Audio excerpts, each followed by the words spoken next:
Hi, my name is Rachel Ewens. I'm a mobile strategist and I run an app blog called ladyapp.com.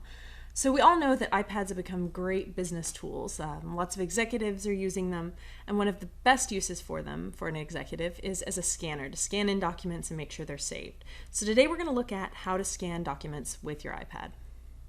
So there's several different scanning apps we can use. The one we're going to use today is Faster Scan HD. You can find it in the App Store under Faster Scan HD. It looks like this.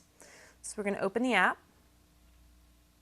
And the way we're going to want to scan is with our iPhone's camera. So we're going to select the camera icon.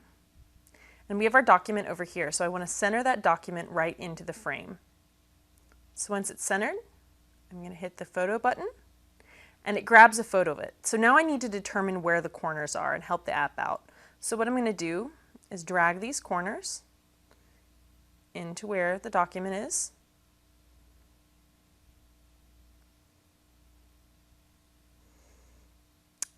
And then hit next. And it gives you a couple of different options. You can have it as original, color, or black and white. But the original is a little dingy, and really this is just a black and white document. So I'm going to select black and white because it gives us a clearer scan. I can also turn it different ways if I need to, but I'm going to go ahead and hit save. So now right down here, I have my scanned document. I'm done.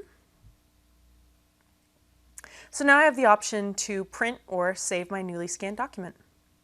So no more need for the big desktop scanners. Now you can just use your iPad for it. Again, my name is Rachel Ewens with ladyapp.com, and this is how to use your iPad as a scanner.